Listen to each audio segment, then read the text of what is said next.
Welcome to the special edition of Value for Money TV show, a special feature put together by Paradigm Leadership Support Initiative, PLSI, through its Value for Money advocacy project, supported by the European Union Rule of Law and Anti-Corruption ROLAC program.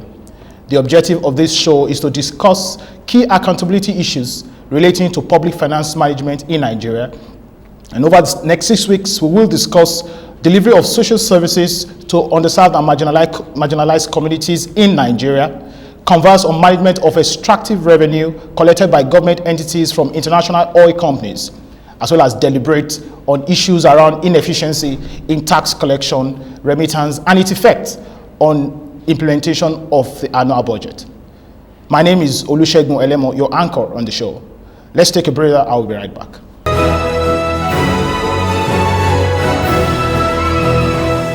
Welcome back on the show. We're still discussing delivery of social services to marginalized and underserved communities in Nigeria. Public sector corruption is identified as the reason for the slow pace of development experienced at the grassroots. Despite billions of naira budgeted annually for intervention programs to provide critical social services to these communities, the purpose for which these monies are allocated often end up unrealized.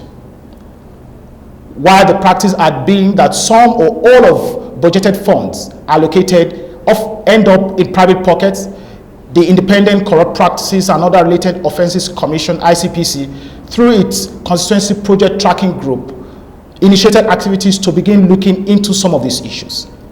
The commission said it uncovered 3.9 billion naira included in the 2019 budget for constituency project, but not allocated to any specific purpose.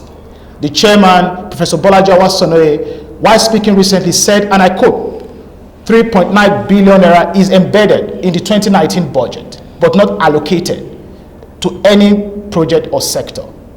However, we can see the state where this money may be potentially taken if it is released. Needless to say, we are persuaded, sir, that Mr. President will not allow release of money allocated for no particular purpose. However, Paradigm Leadership Support Initiative, in its independent findings in 2016 audit report of the Federation, highlighted the sum of 2.97 billion naira not accounted for on 30 critical projects to provide potable water, road infrastructure, education facilities to Nigerians. I have two gentlemen to discuss this with me in the studio today. Engineer Adeboyejo Akim Adeleke is the Vice Chairman, Ojere GRA, Onikolobo, Abeokuta, Ogun State. Thank you very much. Welcome. Also, I have in the studio with me the Acting Chairman, Fiscal Responsibility Commission, Mr. Victor Muraco. Welcome, sir. Thank you. Pleased to have us here. Thank you. Mr. Victor, we've heard the background to these issues. When you consider, delivery of social services to marginalized and underserved communities, like you heard the chairman of ICPC mentioned in the speech I read in the opening remark, there are funds, put in the budget, not allocated to specific purposes. But even where they are allocated to specific purposes, you often realize that there are fiscal abuses. Why exactly do we have that in the implementation of the annual budget? Well, I'm happy to be here to discuss issues of public accountability.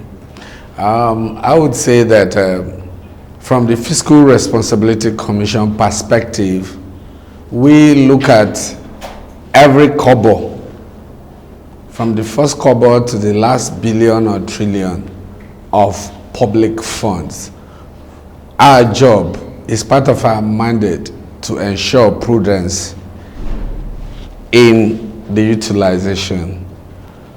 Public accountability is also one issue you cannot compromise if you want to ensure service delivery. Yes. Whether it's social, whether it's health-wise, whether education, ensuring accountability, prudence, and transparency is a watchword. That is part of our mandated Fiscal Responsibility Commission. Yep. Talking specifically about federal government capital project, yep. It is also part of our mandate of Fiscal Responsibility Commission to ensure that all funds released are properly utilized. That is why in our efforts, just like you stated what ICPC have been able to do in Fiscal Responsibility Commission, the Act mandates the Office of the Director General of Budget Office of Federation from time to time on quarterly basis to release budget implementation report. Yes. And forward to fiscal responsibility. When we get it, we look at it, we review it, and look at those projects for which funds have been released. Yes.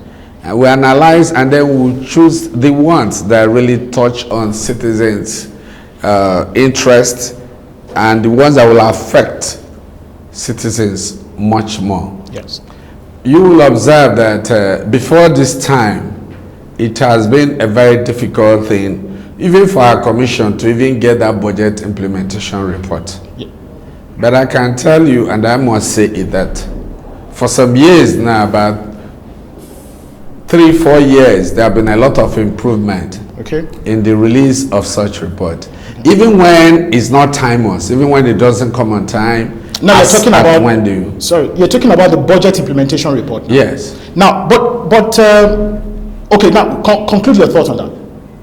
When we get such, then we analyze it and we get out there to find out. Okay. As we speak, we have a program, the 7th Capital Project Verification. As I speak with you, we have about 3 teams in the 3 geopolitical zones. In the next 2 weeks, the other 3 teams will be out there.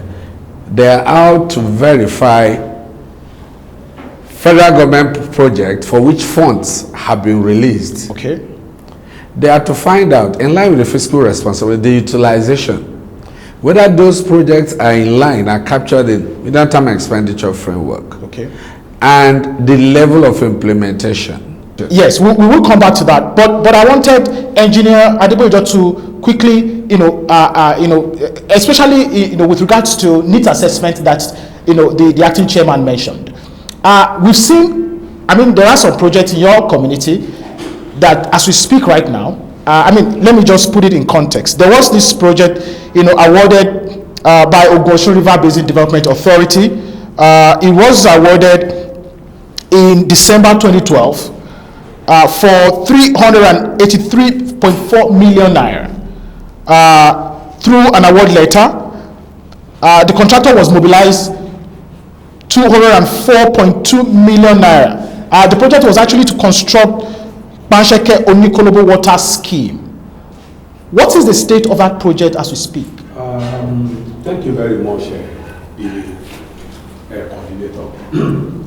The project, when the project started, because I was 100% involved as a community leader, even the land use for the project, I gave it to them free without collection of a cover, because of the importance of that project to the community. The land was given free? I gave them free. The land belongs to me in proxy. I don't want to go to that. Now, when the project was to commence, I have a lot of minutes of meeting here that I brought down here. When the project was to be commenced, we are all aware the importance of water to the community, because the issue of water is having no alternative. The project was moving steadily. The contractor was performing. We have committee that we set up in our local area without being directed by any organization for such. But being an invited society, we pull ourselves together. We are about 5 nominated by the community. By the community to be moving along with the project. Of course, we are following it steadily. But there is a problem of interest in execution of projects at the federal level and the state level, and even the local government, the 3 states of government. They are the leaders always having their own interests at heart. What do you mean by interest? Good. Why the project of water is imminent, very, very important to the community. The government at the state level at that time wanted or engaged in road development network system, which is welcome idea too. Road expansion, rehabilitation of road within the cities.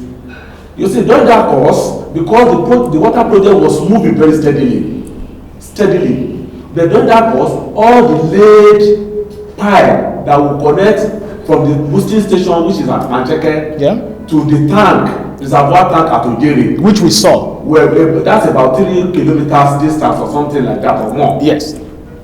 Was exhumed for road development, road expansion, or road rehabilitation. Okay. During that course, quite naturally, when the road is to be done like that, be it the electrical cable, water pipe, or the telecommunication cable, once it is removed, it should be replaced appropriately, timely. And as I'm talking to you now, the boosting station is not in place again. It's not functional? It's not even connected. Okay. The removed pipe, the exhumed pipe, are not placing back because the road terminated, not completed to where expected. Okay. Obviously, the project was abandoned since more than 5-7 years now ago. The question is, how is this issue now affecting that community? I don't know. It's obviously the community. We have about 15 communities or even more that water project is to be served. Population is to serve about 15 to 18, 20 communities. I don't know the population, but it's a very large population. So how are you coping now? No, there's no way. Even you can see me, people are suffering on the water supply very, very seriously. I know there is a higher institution in your community. We have a polytechnic there very close to that very where the water is, where the reservoir is. Okay. Even we individually, depending on your post, resorted to borehole to help the community. Like me, I resorted to borehole to help community. As far as 4 years, people are already in the front of my house to fetch water. The water, is not having alternative. It's a very serious issue. And it will be appreciated if the contractor could go back to site and get the job done. The problem we are facing when we do some investigation is the contractor is of the view that is a job has been damaged by the state government, but we are unable to contact state government to know their own view. But obviously, it's clear that the road expansion affected the water project. So, Mr. Victor, so you heard from a case, like this, and it's affecting the community. The question is, how do we really go about ensuring public accountability with regards to how we implement public projects? I mean, this project he's talked about now is a constituency project. Of course, we wouldn't want to mention names on this show, but we know the representative who nominated that project.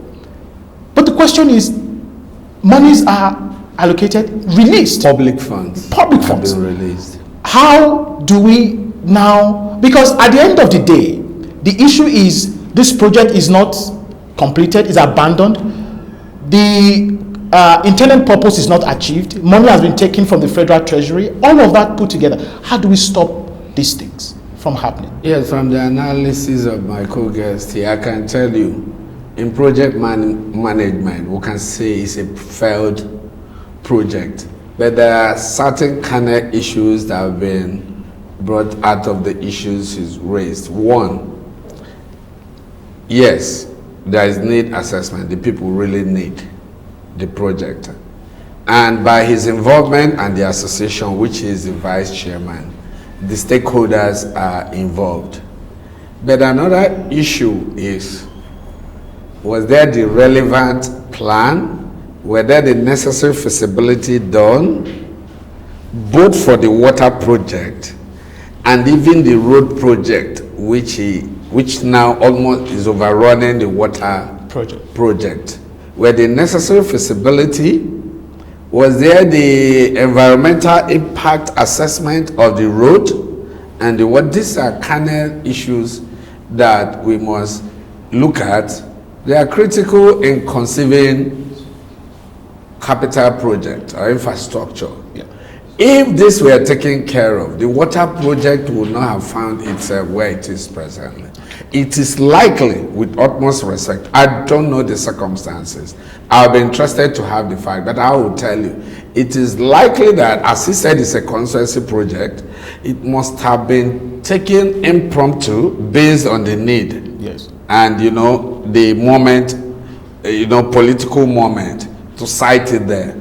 From what he's saying, it must have been sited very close to the road, likely an existing road, which they now came and need to expand, yes, or to reconstruct.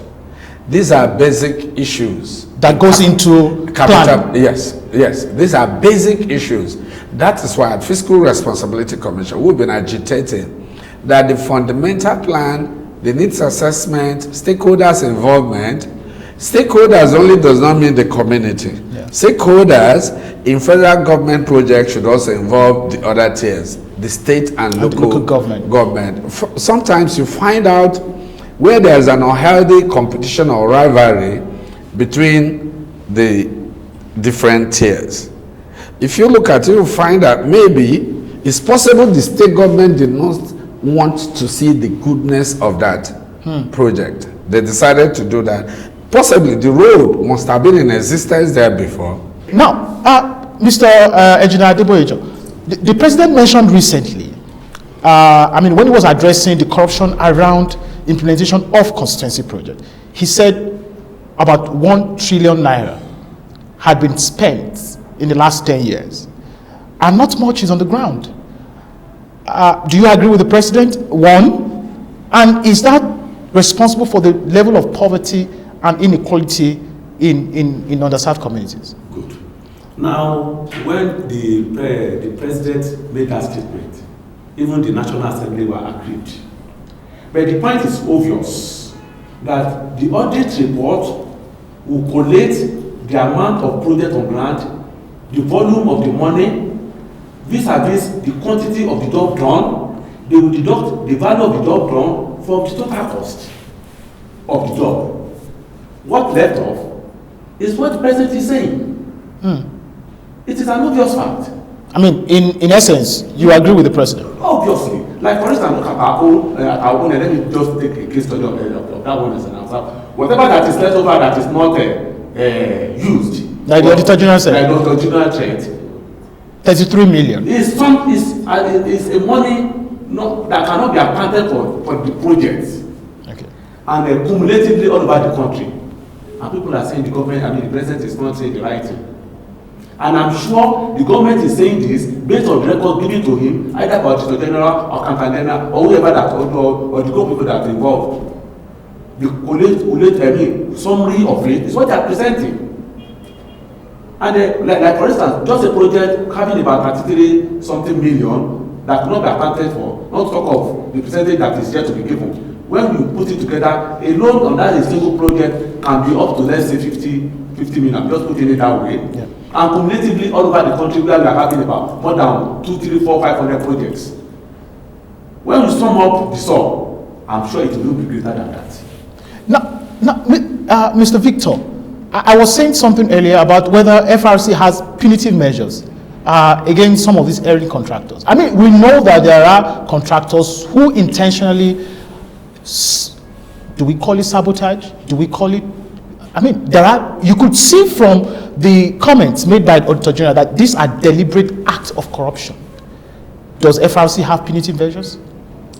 Obviously, in line with Fiscal Responsibility Act, the punitive measures, as you expect, the first effort towards that is to avoid such a situation. Okay. Because prevention is always better than the cure.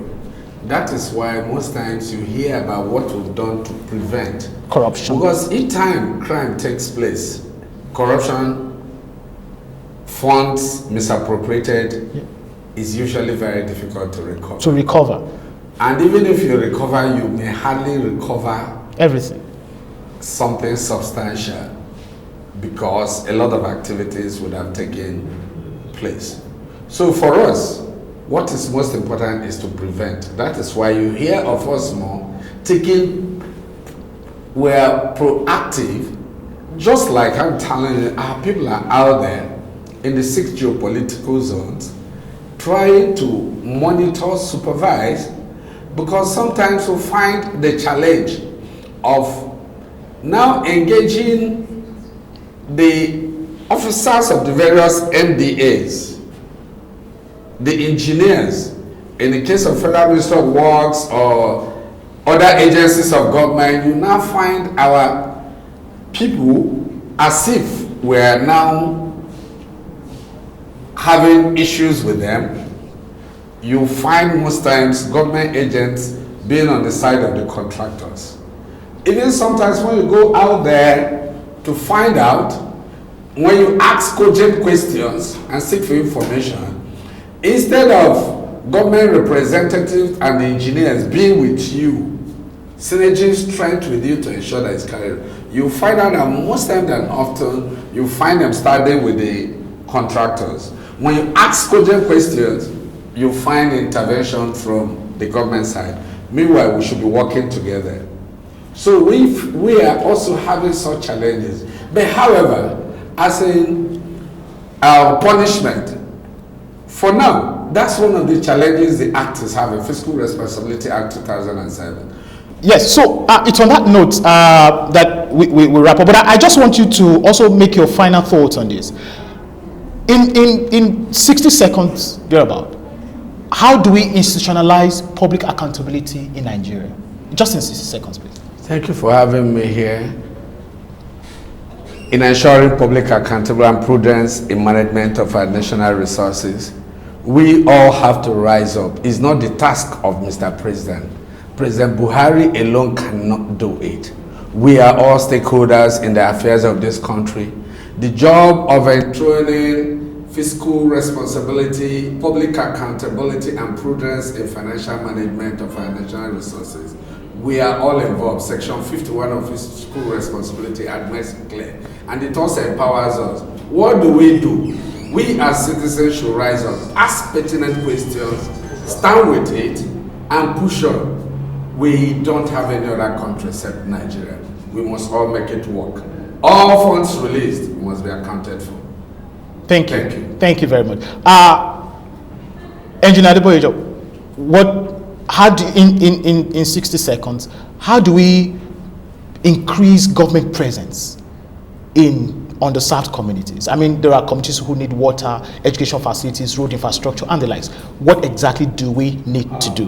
What we need to do is serious involvement of the citizens. That what is their need in the community. And number two, there must be what we call synergy in the 3 sets of government. The federal, the state, and the local government must come in ensuring implementation of projects, allocated to each to communities, in ensuring that they work together hand in hand in completion of projects. And different from that, I will emphasize it very, very critically that the politicians, wherever they belong, any party they belong, once they are voted in, they must see it that they are to serve the community or the people who voted them in, to drop their political political classes, or what I can call political conflicts, and work as one in ensuring that people don't suffer again, to cater for people. That is their goal, that is their mission. With that, we'll move forward. Thank you. I mean, that's a fantastic one. They should drop their political tags and work harmoniously. It's on that note that I bring the show to close. I've been speaking with Victor Murako, the acting chairman, Fiscal Responsibility Commission, as well as Adeboyejo Akim Adeleke, Vice Chairman, Ojere GRA, Onikolobo, Ogun State. Yes, Value for Money is a project of Paradigm Leadership Support Initiative. It is supported by the European Union Rule of Law and Anti-Corruption ROLAC program. Till we come your way again next time, always remember that public accountability is possible only with a vigilant and involved citizen. Thank you.